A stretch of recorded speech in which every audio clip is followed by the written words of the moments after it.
10 June 2025 তারিখে Israel তাদের সবচেয়ে নির্ভুল এবং বিধ্বংসী নৌ হামলা চালায়, যা ইয়েমেনের হুদাইদাহ বন্দরকে 10 সেকেন্ডেরও কম সময়ের মধ্যে ধ্বংসস্তূপে পরিণত করে।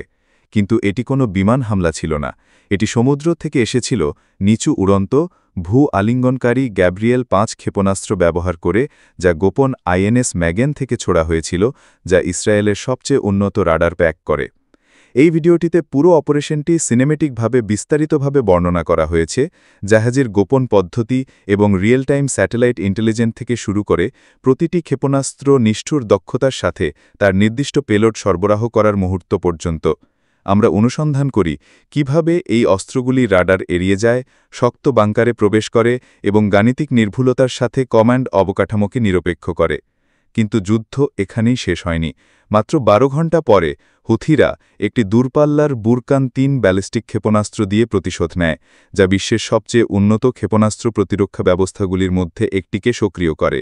এরপরে হাইপারসনিক হুমকি এবং ইসরায়েলের অ্যারো 3 ইন্টারসেপ্টরের মধ্যে প্রতিযোগিতা শুরু হয়, যার ফলে ভূমধ্যসাগরের উপর একটি উচ্চতা সংঘর্ষ ঘটে।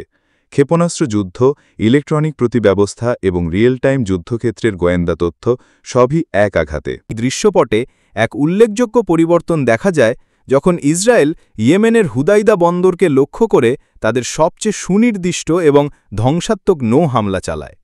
এই অভিযানটি ঐতিহ্যবাহী বিমান হামলার মাধ্যমে পরিচালিত হয়নি, বরং সমুদ্র থেকে চালানো হয়েছিল, যা নৌযুদ্ধ প্রযুক্তি এবং কৌশলের অগ্রগতি প্রদর্শন করে।